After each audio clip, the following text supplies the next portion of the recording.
Hello दोस्तों, मैं आप सभी का स्वागत करता हूं आपके अपने ग्रेट ट्यूटोरियल्स के यूट्यूब चैनल पे। दोस्तों यहां पर हम लेकर आ चुके हैं हमारे 5th चैप्टर यानी natural vegetation and wild life.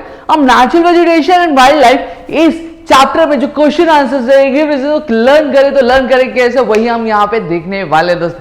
तो टेंशन लेना नहीं है, तो चलो लर्न करते। अब सबसे पहली चीज क्या आ गई दोस्तों आपको यहाँ पे, vegetation is scarce in high altitudes of the Himalaya. इसको ऐसा बड़ा करेंगे और बड़ा कर दिया हमने।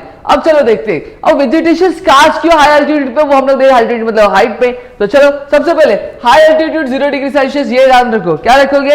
हाई एल्टीट्यूड 0 डिग्री सेल्सियस, फिर snow cover, no vegetation extend during the winter. समझ में आ गया?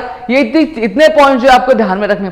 फिर उसके बाद क्या करना पता आपको मेरे दोस्तों ये याद रखना है, ये हम लोग ये देखो अब high altitude the temperature at the high altitude of Himalayas is 0 degree Celsius almost throughout the year. This is the first point which you have to write. फिर दूसरा पॉइंट क्या, अब 0 डिग्री सेल्सियस यानी बहुत ठंडी है दोस्तों, बहुत ठंडी है। तो क्या होगा, जो वहां पे क्या पूरा जो एरिया होगा वो क्या होगा, स्नो कवर्ड रहेगा। The area is almost snow covered for most of the days in the year. ये आपका सेकेंड पॉइंट हो गया। थर्ड पॉइंट क्या रखना है दोस्तों, no vegetation due to severe cold. क्या ज्यादा ठंडी की वजह से क्या होता है, वेजिटेशन ग्रो नहीं हो पाते। कहां पे? हाई एल्टीट्यूड होता है हिमालयस के, वहां पे। इतनी चीजें क्लियर हुई। अब क्या गई, ठंडी के बाद गर्मी, तो गर्मी में क्या होगा, स्नो होगा, वो पिघलना चालू होगा। During the summer the snow starts melting and the effect has some seasonal flower trees. क्या होता है, अब उसकी वजह से क्या होता है, उसके इफेक्ट की वजह से कुछ सीजनल फ्लावर ट्रीज होती है वो ग्रो होना स्टार्ट हो जाती है हाई एल्टीट्यूड पे। लेकिन दोस्तों जो ठंडी आती है तो भैया लुप्त हो जाती है, यानी गायब हो जाती है वो। समझ में आ गया? तो इसी चीज से therefore the vegetation is scarce in the high altitude of the Himalayas. तो मेरे ख्याल से आपको चीजें समझ में आएंगी। हाई एल्टीट्यूड आपको snow covered, no vegetation extend during the winter. अब सेकंड पॉइंट क्या लिखना है, अब सेकंड पॉइंट दोस्तों आपको जो याद रखना है वो ये है कि सेकंड पॉइंट बोलो, पहले क्वेश्चन तो देख लो। What environmental issues are faced by Brazil and India. अब ऐसे क्या एनवायरमेंटल इश्यूज है जो ब्राजील और इंडिया को दोनों को ही क्या करना पड़ रहा है, फेस करना पड़ रहा है। तो चलो देखते। अब दोस्तों सबसे पहले जो चीज देखो, ट्रीज आर कट डाउन, ये ध्यान रखो। फिर पोल्यूशन इंक्रीज हो रहा है, देखो ऊपर का डायरेक्शन है तो यानी इंक्रीज होगा, नीचे का होता तो डिक्रीज होता। समझ में आ गया कि नहीं आ गया? जब भी ऊपर हो तो इंक्रीज, ठीक है। एनवायरमेंटल डिग्रेडेशन और एक्सटिंक्शन ऑफ स्पीशीज, तो ये एक पॉइंट देखना। और trees are cut down, trees क्यों कट हो रही है, ठीक है, to fulfil the needs of the shelter of the increasing population. Trees to increase the need of the shelter of the increasing population for collecting firewood and for practicing shifting cultivation. The trees are cut down in both the countries. Therefore the Brazil and India are facing the problem of deforestation. ये पहला point है यहाँ। अब दूसरा point क्या आएगा, pollution increase हो रहा है। The problem of pollution is increasing in both the countries. Second point हो गया EGA। फिर उसके बाद थर्ड पॉइंट क्या आएगा, अब क्या गया, environmental degradation. Both the countries are facing a problem of environmental degradation. किसके वजह से दोस्तों, due to the increasing deforestation and pollution. देखा, बहुत इजी है। फिर चौथा पर extinction of species. Both the countries are facing a problem of extinction of many of the species of vegetation and wildlife. खत्म, ठीक है। चलो अब आगे बढ़ते हैं। अब आगे क्या है, आगे आया है दोस्तों आपका दोस्त यहां पे आ गया। हाँ, क्या दिया है, what are the major causes of degradation of forest in Brazil and India. अब मेजर कॉजेज क्या है, मेजर कॉजेज क्या है डिग्रेडेशन का आपके ब्राजील और इंडिया में। तो याद रखो, शॉर्टेज ऑफ लैंड, फिर ट्रीज आर कट डाउन। रोका एक एग्रीकल्चर प्रैक्टिस है जो ब्राजील में होता है, जूम एक एग्रीकल्चर प्रैक्टिस है जो कहां पे होता है, इंडिया में होता है। फिर फायरवुड और डोमेस्टिक नीड्स। अब लिखना कैसे, चलो देखते। हाँ, लिखना ऐसे है दोस्तों, in Brazil as well as India, in Brazil and as well as India there is a shortage of land for the human settlement. This is the first point which we have to write. Second point क्या लिखना है, for obtaining the space for the settlement, the trees are cut down on a large scale in both the countries. समझ में आ गया कि नहीं आएगा? फिर उसके बाद रोका टाइप ऑफ फार्मिंग। क्या रोका एक टाइप ऑफ फार्मिंग जो प्रैक्टिस की जाती है ब्राजील में, ऑलरेडी देखो मैंने यहाँ पे बताया आपको। फिर उसके बाद जूम एक एग्रीकल्चर प्रैक्टिस जो कहां पे की जाती है, इंडिया में की जाती है। इजी है, यार क्या रखोगे, पहला पॉइंट शॉर्टेज ऑफ लैंड से क्या रखोगे, there is a shortage of land in both the countries for the increasing human settlement. Second, for obtaining the space for the human settlement, the trees are cut down on large scale in both the countries.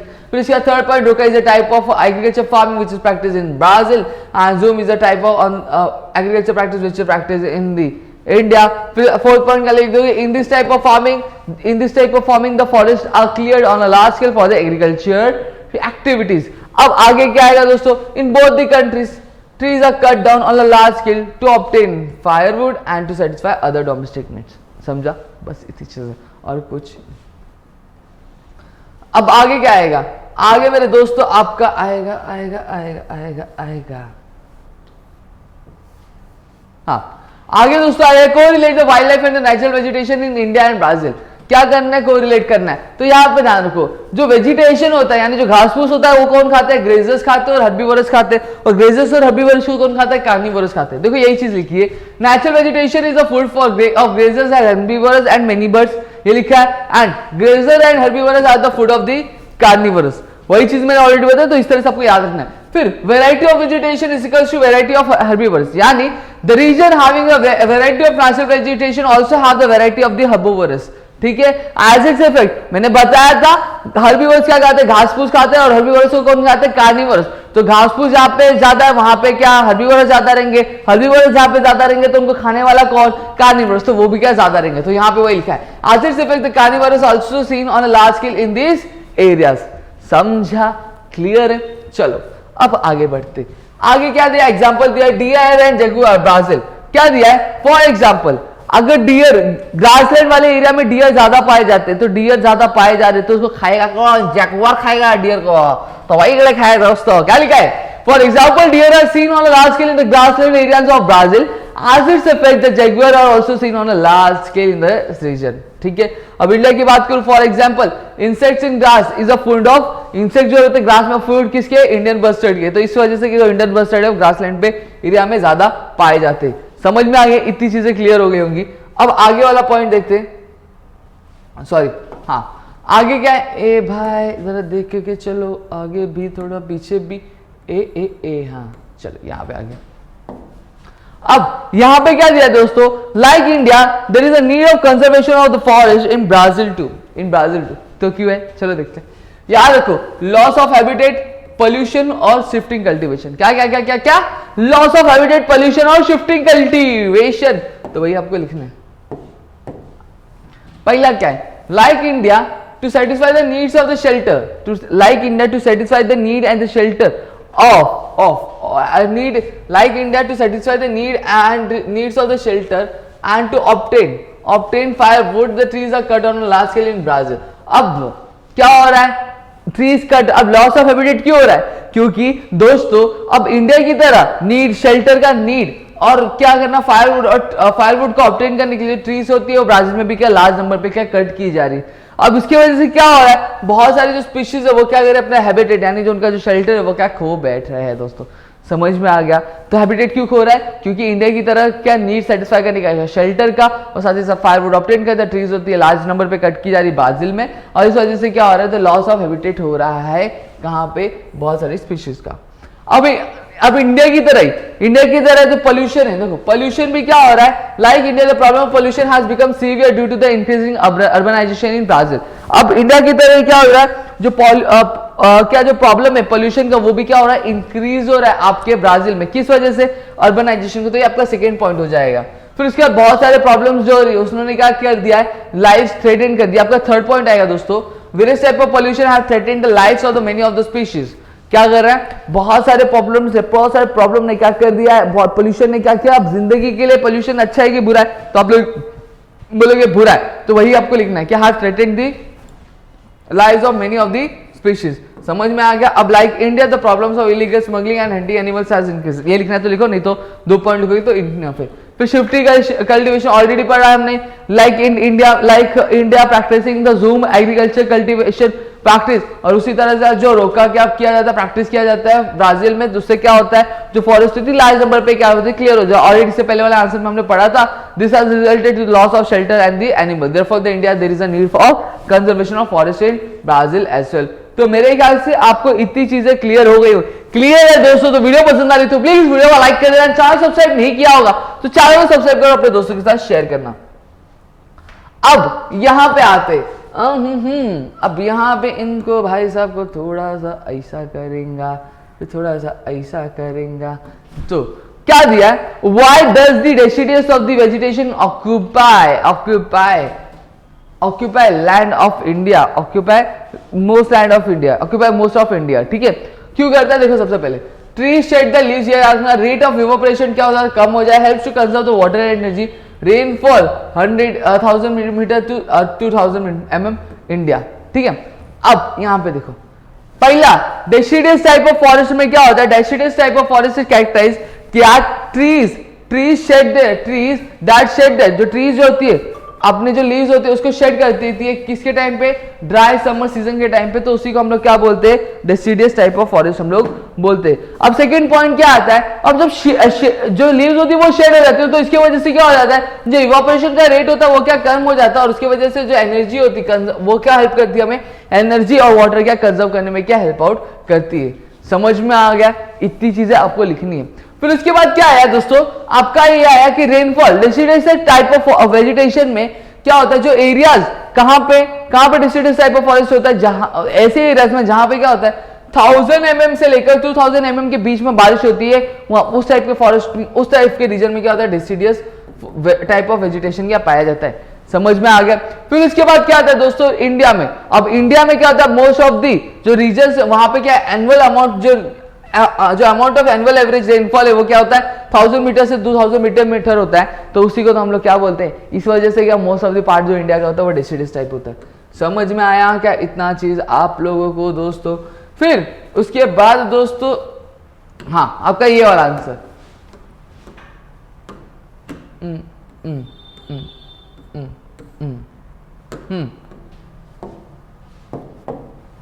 अब यहां पे क्या रहा है? A wide variety of species of insect is found in Brazil. क्या एक wide variety की जो इंसेक्ट की स्पीशीज है वो ब्राजील में पाई जाती है. क्यों पाई जाती है? अब यहाँ पे देखो क्या आता है? जो आपके फॉरेस्ट है देखो ग्रासलैंड एंड स्वैम्पलैंड्स. क्या? Forest grasslands and swampland. Forest grasslands and swampland. तो पहला point insects are mostly found in forest grassland and स्वैम्पलैंड्स.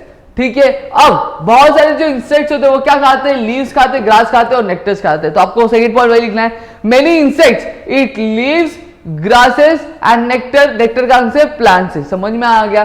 फिर उसके बाद एन नॉर्थ में जो नॉर्थ है ब्राजील का वहां पे द एवरग्रीन रेन फॉरेस्ट. जो एवरग्रीन रेन फॉरेस्ट है वो कहां पे? जो northern part of the Brazil.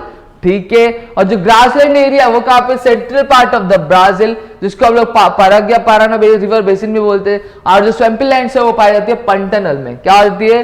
पंटनल में क्या पाई जाती है दोस्तों. तो इतनी चीजें मेरे ख्याल से आपको क्लियर. तो वही आपको लिखना है यहाँ पे. समझा? देखो यहाँ पे क्या लिखता है? Insect mostly found in forest grasslands and swamplands. They eat leaves, grass and nectar from the plant. The northern part of the Brazil is evergreen forest. With the grassland is seen in the central part of the Paraná river basin. Similarly, the swampelands are seen in the Pantanal region in Brazil. इतनी चीजें clear हो गई. अब दूसरा क्या आएगा दोस्तों? दूसरा आएगा wild life in India is decreasing day by day. क्यों डिक्रीज हो रहा है यार? क्यों टेंशन ले रहा है? तो यहां पे देखो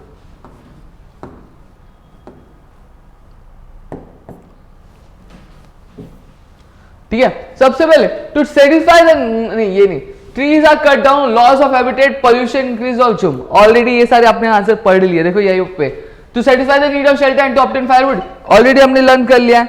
सही बात है, ऑलरेडी हमने ये देख लिया है. फिर उसके बाद डिफॉरेस्टेशन, उसके वजह से क्या हो गया? ट्रीज कट की जा रही तो उसके वजह से डिफॉरेस्टेशन. ये ऑलरेडी हमने पॉइंट लर्न किया है. देखो वही पॉइंट लिखना है.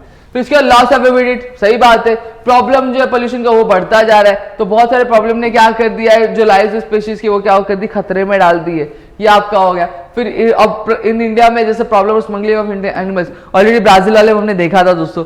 फिर इसके बाद क्या दिया है? अब इंडिया में कौन सा? जूम में भी एक जूम भी है. जूम और जूम दो तरह के आपके क्या होता है, एग्रीकल्चर प्रैक्टिस किए जाते हैं लार्ज स्केल पे, जिसमें क्या होता है लैंड होती पूरी क्या साफ कर दी जाती है। तो ये आपको क्या रखना है, तो इसी तरह से आपको क्या याद रखना। ऑलरेडी आपने अगर एक आंसर लर्न किया तो दूसरा आंसर आपको इजिली लर्न हो जाएगा। अब तीसरा आंसर क्या है, लास्ट आंसर है हमारा दोस्तों, लास्ट है क्या दिया, the northern part of Brazil is covered with the dense forest. तो पहले याद करो, जो एवरेज रेनफॉल रिसीव होती है वो 2000 mm होती है।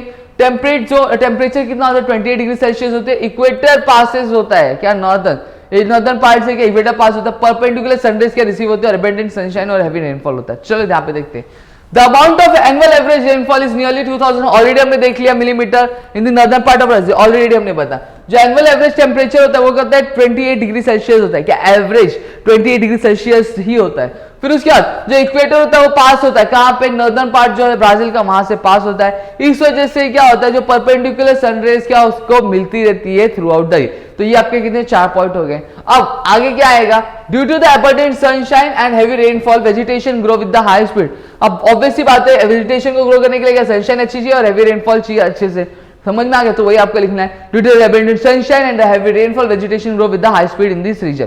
तो इस तरह से दोस्तों आप क्या कर सकते हो, अपने वेजिटेशन एंड वाइल्ड लाइफ वाला चैप्टर का जो क्वेश्चन आंसर है वो लर्न कर सकते हैं। तो आई होप आपको सारी चीजें समझ में आई है। तो प्लीज वीडियो को लाइक नहीं किया तो वीडियो को लाइक कर देना, चैनल सब्सक्राइब नहीं किया तो चैनल सब्सक्राइब करो, अपने दोस्तों के साथ शेयर करना, और हम मिलेंगे हमारे नेक्स्ट वीडियो। तो तब तक के लिए घर पे सुरक्षित, अपना ध्यान रखिए दोस्तों।